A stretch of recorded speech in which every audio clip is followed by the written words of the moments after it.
And we are live from two separate locations in the continental 48 United States. Thank you so much, ladies, gentlemen, and everything in between for joining us here today for the High Low Sports Podcast. We are excited to talk about what's going on in the world of sports for our final episode of the month of September, as we are just around the corner from fall and October with the first day of fall officially in the books, even though it doesn't feel like it outside in some parts of the country and the globe. It is DJ, joined as always by my co-host Kelcey, as we get ready to get out of the dog days of summer with unnecessary heat stroke all over the place.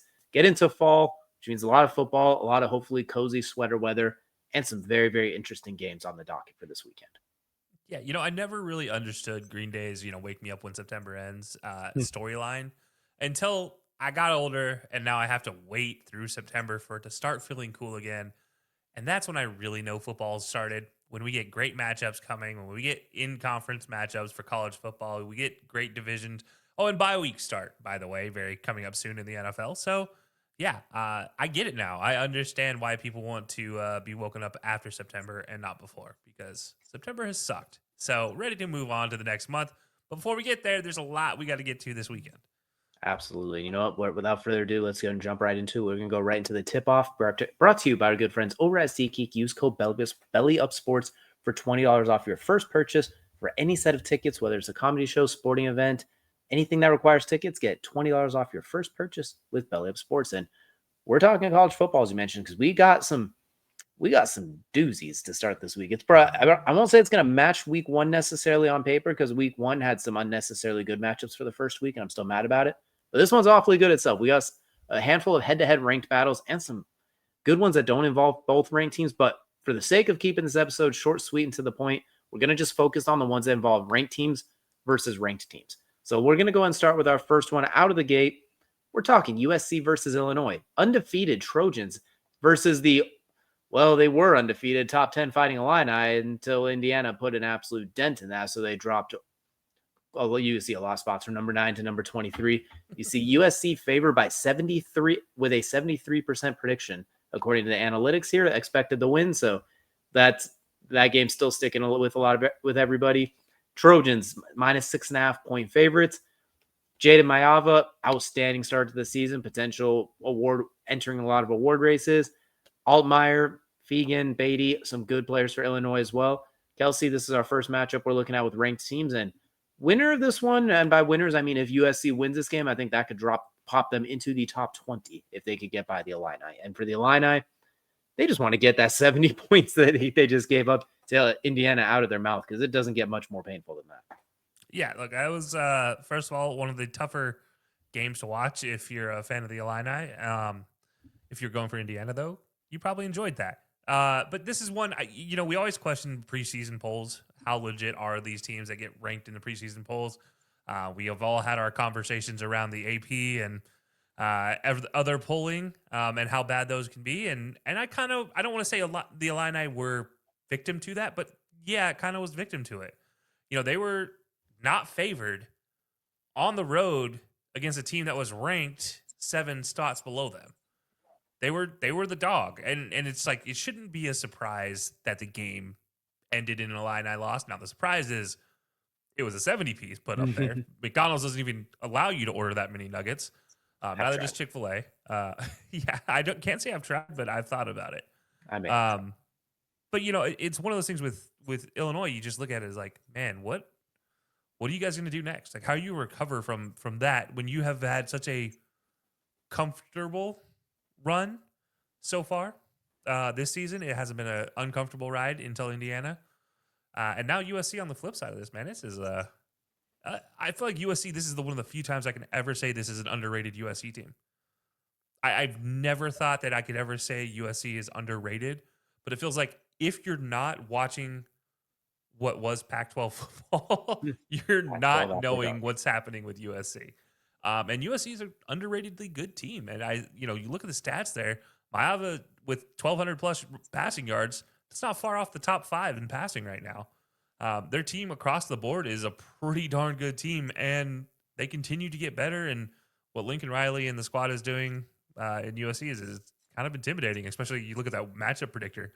Now, I got to be honest, I hate ESPN's matchup predictor just because it's always wrong. And this is one, though, I feel might be right.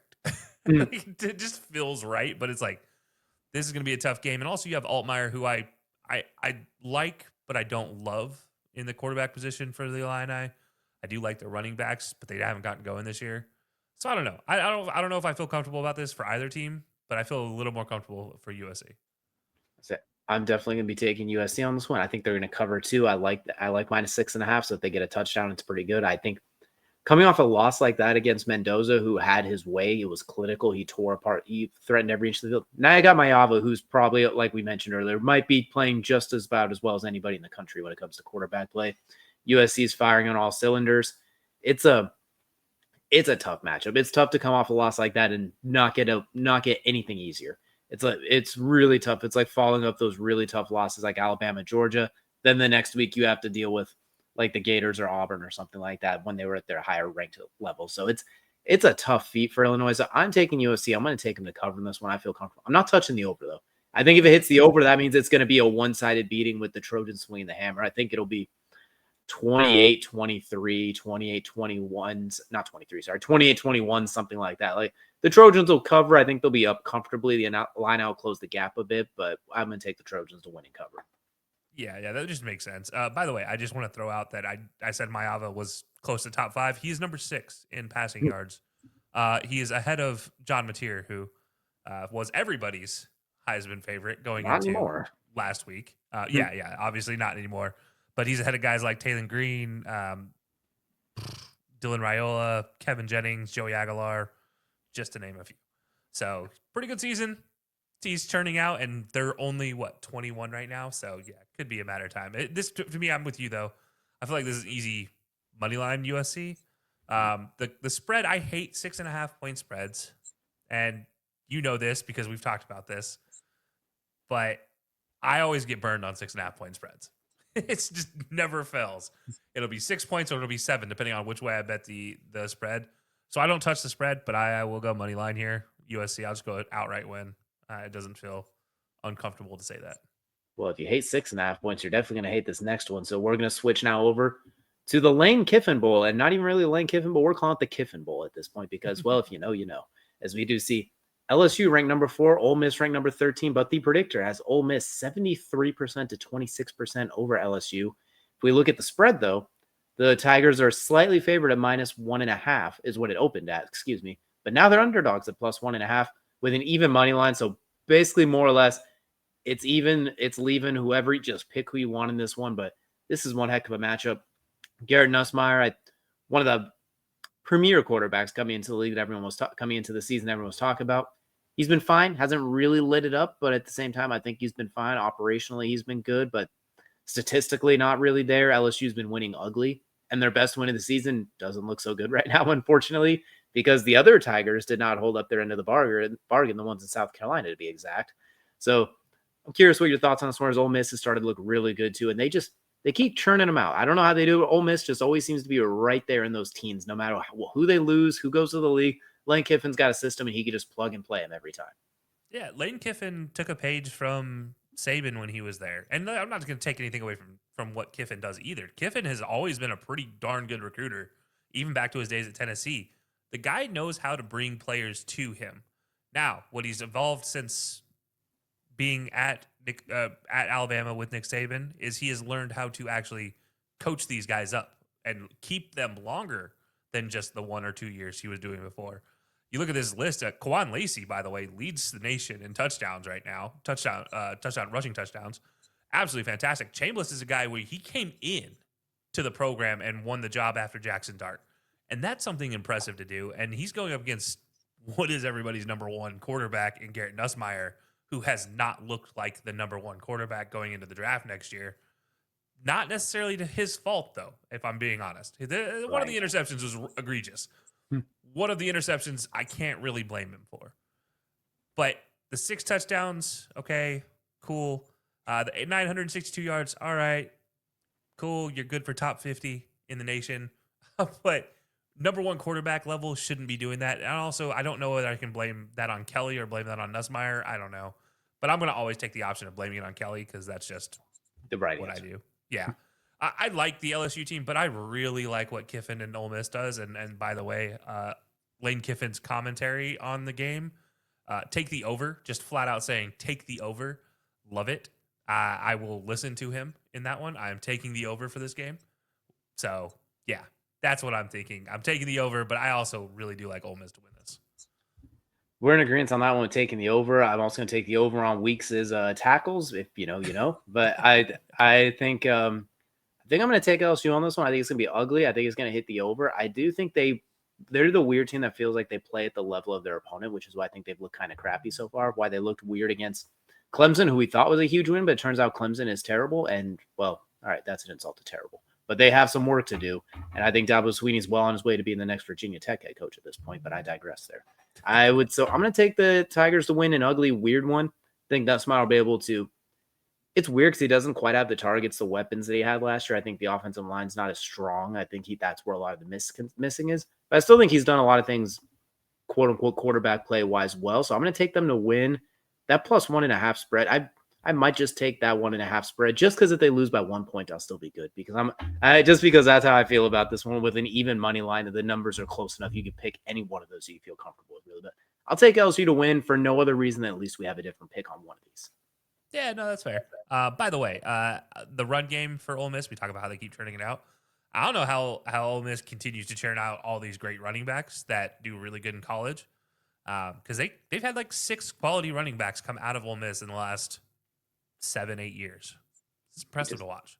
They plug and play as well as anybody. But next we're going to go to the Kelcey Hatred Bowl is the next one we're going to look at.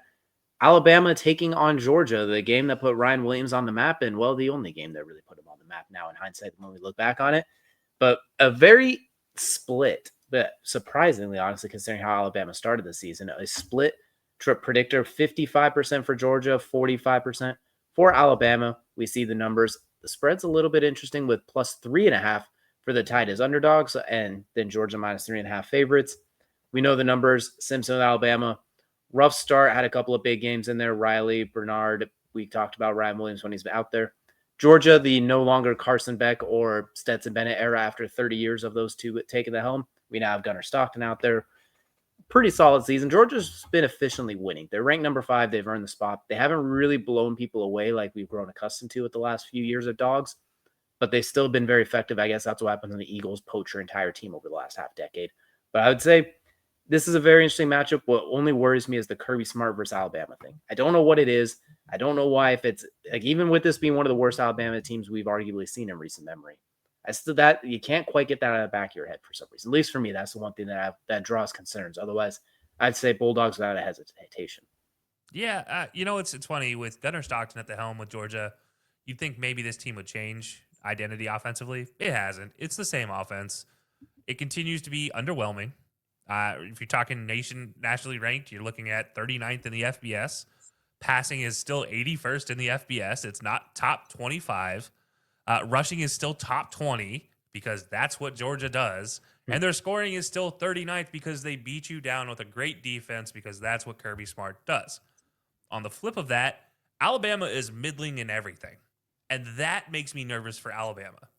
For in this matchup specifically, because you can't have a middling offense to go against this Georgia defense. That is terrifying. And yeah, you see a 73-0 win there recently for Alabama. Let's pause and think about Louisiana Monroe for just a second. That'll boost your stats up real nicely. Yeah. More importantly, they gave up 14 points to a Wisconsin inept offense, and that's terrifying. And they gave up a 31-point spot to the FSU Seminoles after all of the drama in the offseason, and they couldn't get up for that game.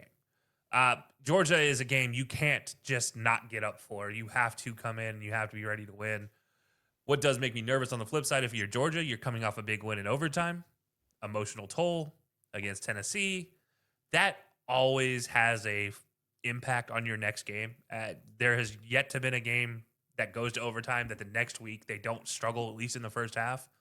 Any team, it doesn't matter whether it's Georgia or anybody else. It's just by nature. You have a great emotional dump one day.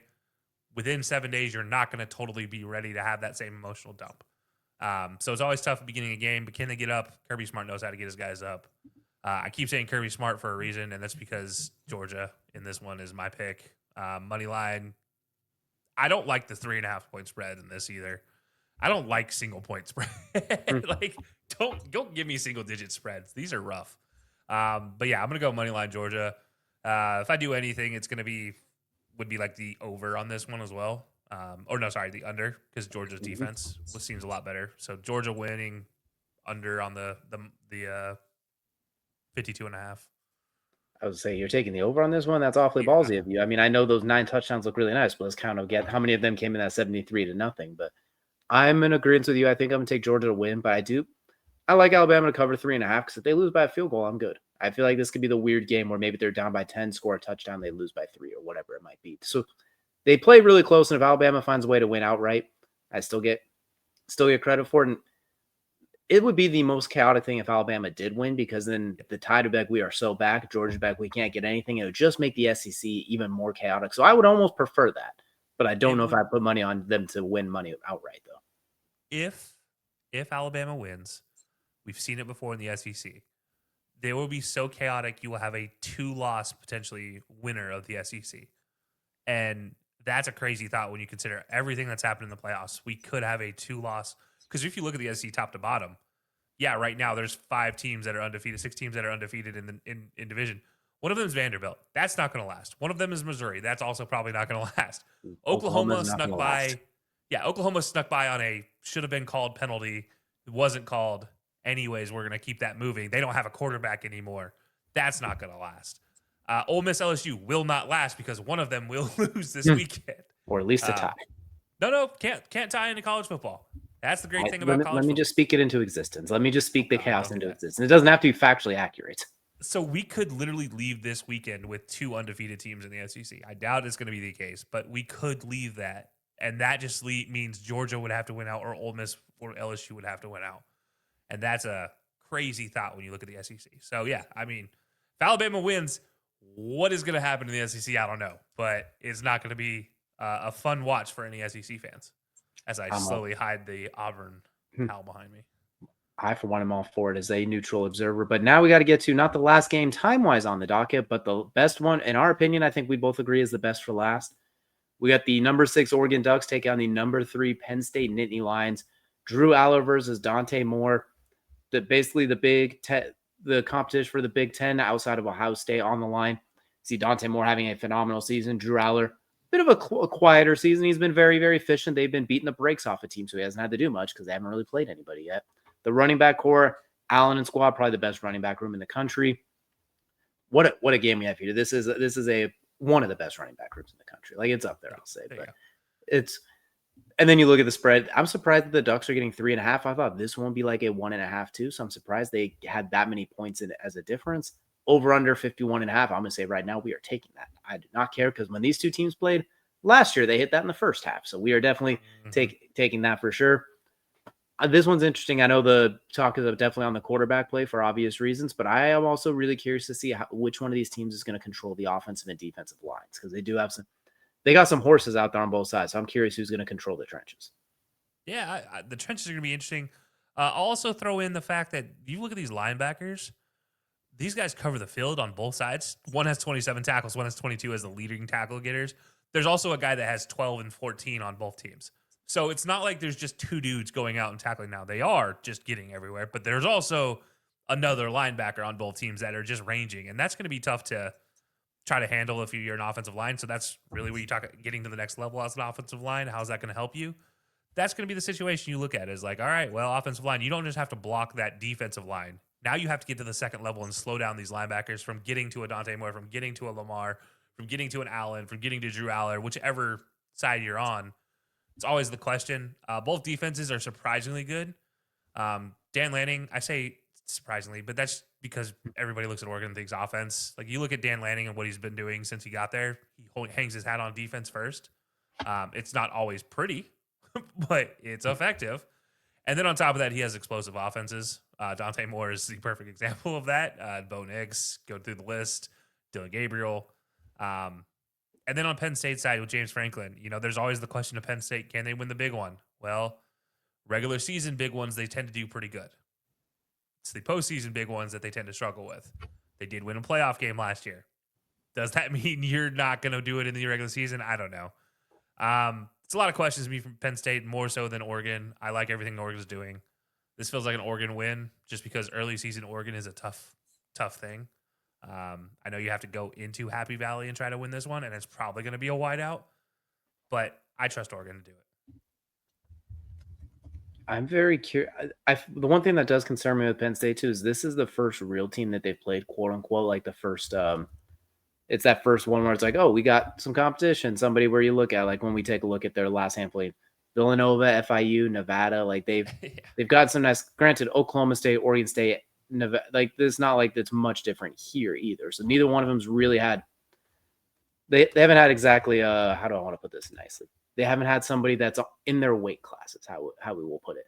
So I'm gonna go with Oregon for that plus 3.5 because, like you said, I think it's really close. Early season Oregon is tough to deal with. I like Penn State. If it's a whiteout, I changed my mind completely. We're taking Penn State. If it is a confirmed whiteout, because I will never bet against the whiteout. It is against my religion. But I'm gonna take Oregon with that plus 3.5. We're definitely hitting that over though. I think Dante Moore is gonna continue what he's been doing. I think Drew Aller is going to get a chance to open it up a little bit because I think Oregon will slow down the run, and it's a team they need Drew Aller to open it up a little bit for. And I think we'll see him open things up. So we're crashing the over. We're taking that plus 3.5 spread with Oregon. From what I understand, it's not a whiteout, so I'm going to take the Ducks, but I will immediately change the money line pick to Penn State if it is a whiteout. So that's what we're looking at. It may not be an official whiteout, but you know good and well there's going to be a lot of white hoodies being worn out there because that's just what happens in Penn State when it comes to end of September, early October games. These people come out and just decked out in the white gear. Yeah, you're right. I'm still going to stick with the Oregon pick, though. I'm still sticking with it because there's no Tyler Warren out there to change it. But we're going to take Oregon. I think they're just going to have the firepower and the defense to get it done. But we talked about Dante Moore. We talked about Drew Aller. We talked about some really, really good players, which means it's time to talk about some guys that might be winning some awards. We're going to start talking about the Heisman hierarchy. So Kelcey's weekly series on where the Heisman race is going. Kelcey, it is officially your turn. Who do we have kicking us off with number 3? Yeah, number 3, we're going to start with a newcomer to this list. John Mateer not there, so now Fernando Mendoza moves himself into number 3. Now, is he number 3 in the odds? No, he is actually, I believe, the favorite right now, if not second behind Carson Beck, but it depends on which sportsbook you look at. But Fernando Mendoza has been incredible. He is leading the nation in touchdown passes, and he is top 10 in passing yards. Sorry, he's second in touchdown passes. And top 10 in passing yards. And then he's just Indiana, what they're doing right now.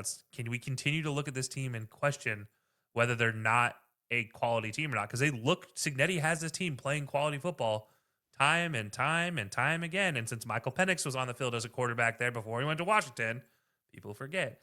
This Indiana team has been known to make great quarterbacks play happen, whether it's from somebody you expect or not. But Fernando Mendoza right now looks like a potential Heisman Trophy candidate. And for me, that's why he's number 3. And not just me, but every sports book out there has him up there, which means next week he doesn't get injured, but he has a poor game this week. He's not going to be on this list. We'll see. But as of right now, he's my number 3 for the Heisman hierarchy. Yeah, absolutely. And you know what? He's arguably one of the favorites for the number 1 pick in the draft at this point, too, with the performance he's put on so far. We'll see if it holds, but he's right in that conversation. Yeah, absolutely. It's been impressive. Number 2, though, I am going to stick with somebody I had on my list last week. Marcel Reed stays there. Texas A&M is still Texas A&M. They are still good. Prove me wrong yet. They haven't.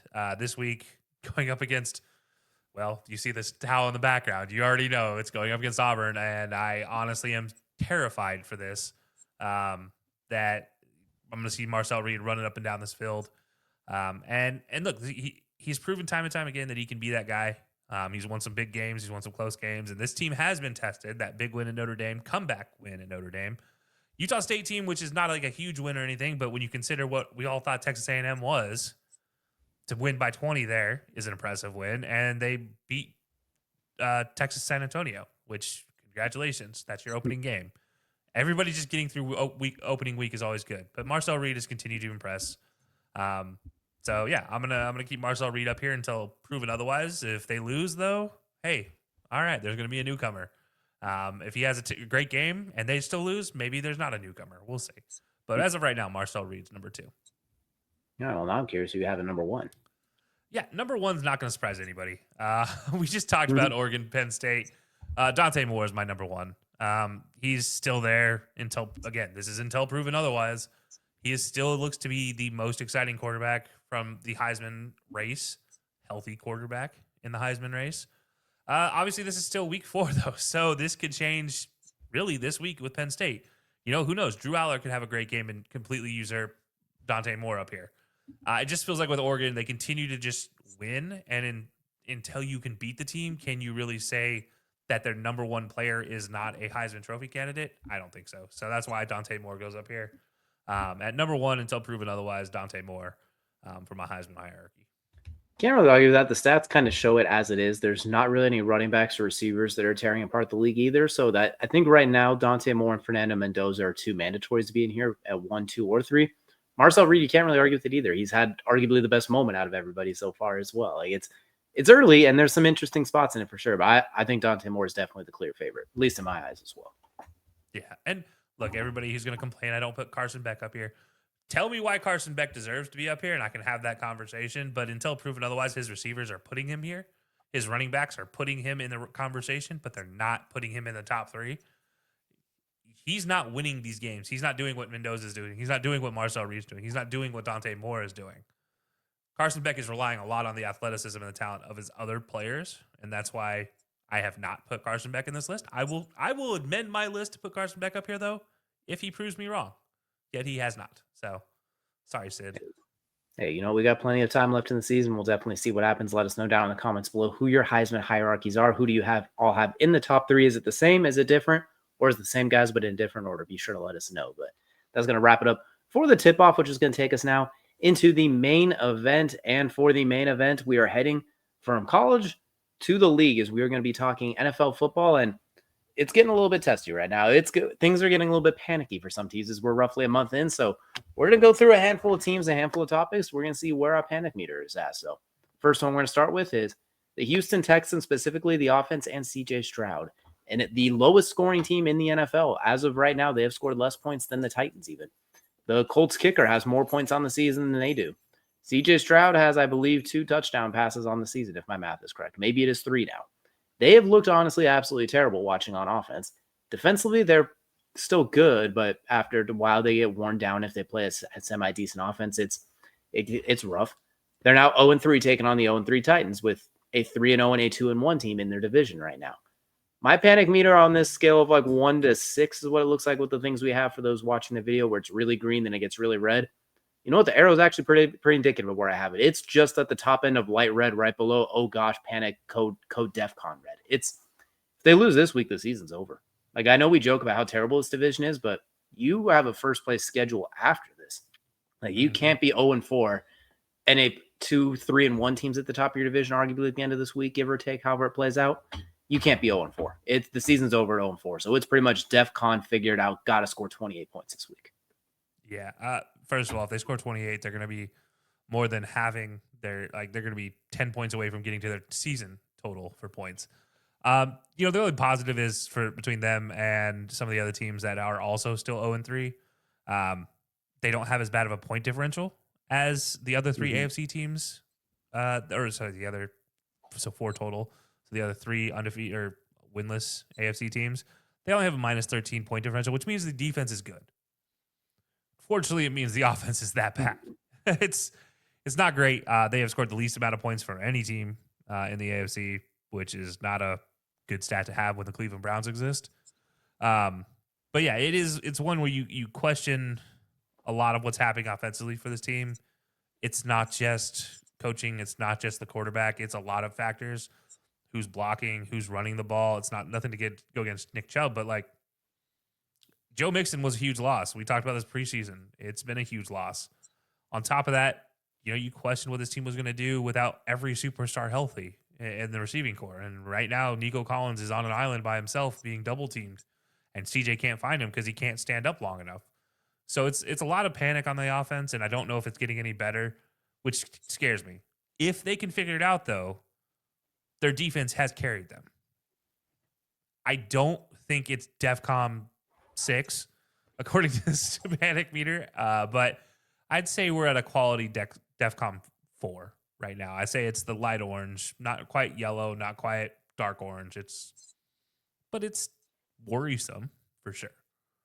Somewhere Bobby Sloak is just kind of sitting there snickering like, and you guys blamed me for this? You guys look even worse without me, because I know he struggled down the second half with some of it, but at this point, it's interesting how the NFL really truly is not for long. From the hottest head coaching candidate to fired to just kind of laughing at everybody else's at their misery. But Houston's got to figure it out, especially offensively.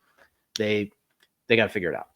A team that definitely needs to figure it out, but in a different way. We're talking the Baltimore Ravens, but we're hyper focusing on that defense, specifically their defense with the panic meter. They have scored the most points in the NFL so far through the season, but they're 1-2. They have given up 40 points and 38 points so far.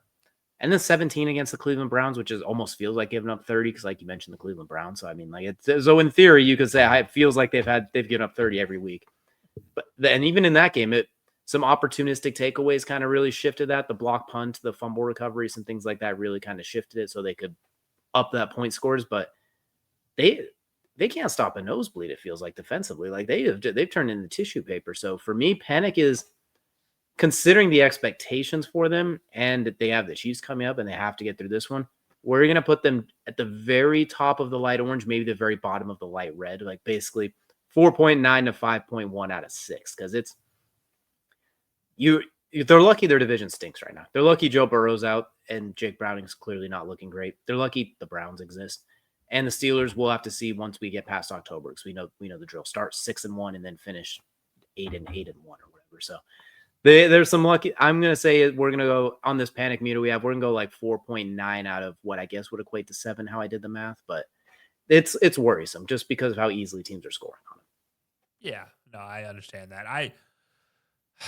They've given up the second most amount of points of any team in the NFL, so they're 1 point away from being the top worst defense. I don't know if that makes sense, but anyways, we're gonna roll with it. Thank goodness they've scored the most amount of points. This is kind of the reverse of the Texans. Like, your offense is great, but this is more terrifying to me that the Ravens defense is not good, because this defense should be really good. They shouldn't have any question marks as far as how good they are. They shouldn't even be close to the conversation of the worst defense. They should be a top 10 defense every year. I mean, I'm not even looking at fantasy-wise. They should just purely be statistically a top 10 defense because of the talent they have on the field. Yeah, we talked about this in the preseason when we were doing our picks. I questioned how old they are as probably my biggest concern for their defense. And I don't want to say they look old, but they look really slow, which means they look old in NFL terms. And that is worrisome more so than the Texans situation, because the Texans, like, you're in the AFC South. You're going to have an opportunity at some point in time if you can figure out your offense. For the Ravens, you're in just the AFC's top echelon, which you can't finish fourth or worse in the AFC if you have hopes of advancing. I just don't see it working for the Ravens. It's not worked previously, so why would it work again? I don't know. So they need to figure out this defense quick, fast, and in a hurry. As you mentioned, they got the Chiefs coming up, a Chiefs team that is struggling. So now you really can't give up 40 to the Chiefs, but on the pace they're going to give up 36 to the Chiefs, and that's not a great. I guess 32. Right?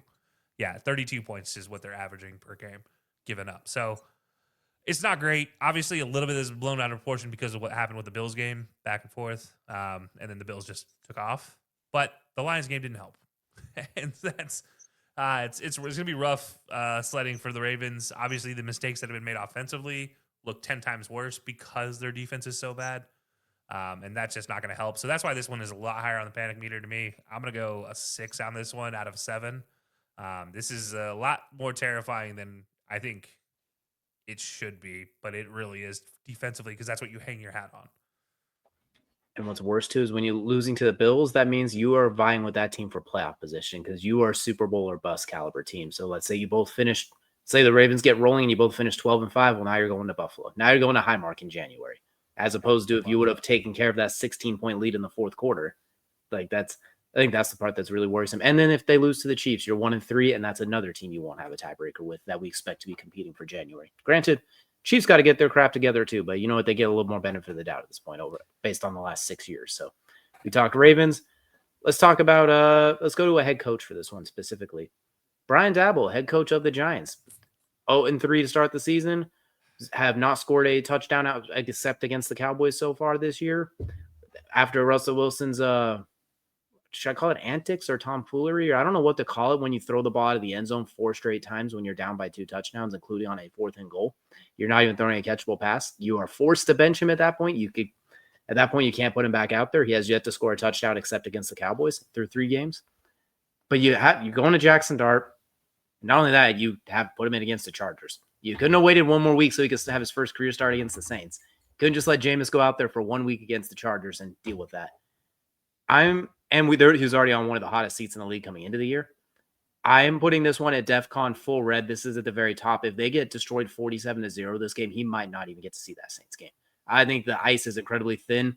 I'm honestly surprised that him and Shane were even brought back this year after Saquon hoisted that Lombardi. And now you see what Daniel Jones is doing, another guy that walked out your door that you couldn't win with, and he suddenly looks pretty good, which we'll talk about a little bit later as well. But we're putting this basically maxed out panic meter. If they aren't at least semi-competitive, or at least if Jackson Dart doesn't look like the chosen one, Anakin Skywalker, for at least a few moments this weekend against the Chargers, I don't know if he makes it to Tuesday. Yeah, I mean, look, Cam Scatterbo was your leading receiver last week. Receiver for Cam Scatterbo. It's your leading rusher, your leading receiver, your leader in CTE. He's got a whole lot of check marks you don't want them marked this early in the season. Yeah, not Malik Neighbors, not any of the other guys. That tells you how bad Russell has been. And it's no surprise to me that Russell wasn't going to pan out here. Honestly, I forgot he was their starting quarterback through most of the offseason. Like, I forgot that was a thing. I was automatically chalking up it was going to be Jackson Dart. But I think it tells you a lot of how Brian Dabolls feels, how warm his seat is when he's like, I could wait for the Saints, but no, I'm going to start Jackson Dart right here, right now against Harbaugh and this Chargers team who does not look like a pushover anymore. Number 1 ranked defense, I believe, still. Yeah, so that tells you how hot he thinks his seat is. That usually means the seat is actually 10 times hotter, which I'm with you. I don't think this needs to go any further. I think we're full max, every panic button, every big red button you see, push it. Because it should be that panicky right now. Not that it's going to be any better if you fire him. Let's not kid ourselves. It's not going to get better conveniently unless you can bring in some superstar stud like Joe Brady right now, who seems to be on everybody's mind as an offensive coach mid-season. But that's not going to happen. The Bills aren't going to let that happen. So, yeah, I think for the Giants, this is as maxed out as you can get with Brian Daboll. The one thing that I could think be a saving grace is, let's say Jackson Dart just looks semi-good and finds Malik Neighbors a couple of times for some good plays. Just maybe buys you a week here and there. So I don't think anyone reasonably expects them to win. Even the most hardcore Giants fans look at this like, please, Herbert, don't kill us. 10 points or less. That's what we need from you. A 10-point or less game. Like if you can lose by less than 10, you'll take it. I'll even give you 14 if you score 21. So if you lose 21-35, I think there's leeway. That means you actually score touchdowns, which you've only done in one game so far. I guess that's a good point. Yeah, if you score over 20, you get another week. It's like, okay, it was the Iowa OC a couple years ago where there was a rush tracker on him, or there was a win tracker, a passing touchdown, whatever it was, point tracker, where he had to hit 145 points by like week 7, and he made it to like 120, and then he was fired the next week. It's like, yeah, okay, this is how it feels for the Giants. That's pretty much where they're at. The only way it changes is if they could play the next team on our panic meter, the Cowboys, every single week, who we've already well established based on that last conversation. That defense is mostly terrible. Javonte Williams is fine. Dak is all right. Well, now CeeDee Lamb, because they decided, let's give him his first touch of the game against a terrible pass defense. Let's give him his first touch as a running back. And now he has a high ankle sprain, is out for 2 weeks, 2 to 6 weeks. We'll round it to a month. George Pickens is now your number 1. Tyler Booker's out for this coming week. You got the Packers coming in with none other than good old Micah Parsons coming back to town against a banged-up offensive line, missing their best weapon. Yeah, this panic meter is right alongside the Giants. This season's over for the Cowboys. Unless Dak pulls off a miracle and plays the best game he's played since he was at Mississippi State, I don't know what they do here because CeeDee Lamb truly was that passing offense. Everything ran through him and Dak's connection. Well, now that's gone. And you don't stop anybody. And the Packers are pissed coming off the fact they just lost to that aforementioned Browns team that we just spent plenty of time complimenting is what we'll call it, I guess. Complimenting on how it could be worse. I was like, not putting down the worst than everybody else. Exactly. So you got to imagine that the Packers are going to come in here. It's a 7-point spread. I'll take that. I'll run with that. I think it's over for the Cowboys. The panic meter's DEFCON red. Way to go, Jerry. Yeah. I can't say I blame the offense completely. Not at all. In Dallas. I think this one is solely on the defense, and I said it before when they traded Micah Parsons, it was the worst decision you could have made for your defense, because this defense had so many holes that Micah was covering that now you see these 7 holes in an 11-man offense that you have to try to fill. And you can't just do that. That doesn't just happen. The safeties, I laughed when I saw it on, somebody said this online, that it's like, what are they protecting? Because there's nothing safe behind them. And it's so true. The corners, and I've talked about the corners before, Bland and Diggs. Yes, they are good, but they're not great. They are one or the other. You can either pick everybody off, but they'll give up 1,000+ yards, or they give up no yards, but they cannot sniff the football out for anything. Like, there's no in between. And honestly, I would take the second one half the time if I was a Cowboys fan. This defense is just so bad, and it's not getting better. And I think this has been off the charts bad before, panic-wise. I think this one just continues that thread, breaking the panic meter. I don't even think we can have a panic meter after this one. This should be as bump in the end. This is when you see the thing start spinning, circular, just steam bowling up. This is, if they can get out of Green Bay with a win, I'll be shocked. But I wouldn't be surprised to see Micah Parsons with like a 4-sack game type of thing, like where it's just pure vengeance. If CD was 100% healthy, I could see a path where CD just has like a breakout game. He gets all that he's due, basically makes up for the week 1 with some of those drops, and he just goes ballistic. I don't know if George Pickens is capable of that. And we already just talked about their defense. You pretty much have to score every time you touch the ball because of how bad that defense is. Those corners are really good when you have the pass rush. You could tell if Micah started it, everyone else finished it. Because Trevon Diggs and Deron Bland, they like to squat. They like to make those plays. They jump those routes. It's awesome. They are takeaway machines. But if they have to sit back there and cover for 3, 4, 5 seconds because no one's getting to the quarterback, that's where, as you mentioned, that's where the 1,000 yards can get up. Imagine Donovan as a Rocco with Micah Parsons on the other side. Like, just give all these other guys that have been okay. You throw in Micah Parsons, it gets a whole lot easier. So they're cooked. I hate to say they're cooked. I thought they had a chance this year to be decent, but you lose CeeDee Lamb and Micah Parsons basically in the month of September. And yes, I'm including the trade and everything. What chance do you have at this point? I like Dak. I think he's fine, but he can't make this work. If he makes this work and gets this team to 8 wins, he can get MVP votes. Yeah. PSA to anybody out there playing fantasy football: go pick up George Pickens right now if he's available. Because trust me, as a George Pickens fantasy football owner, he's the only Cowboy I own, which is the hilarious part. It has been great the last 2 weeks, so I highly recommend, because it's going to continue to get better while CD's down with this ankle. Not at 100 with this ankle. As somebody who had CeeDee Lamb and lost because of it last week, I hate everything.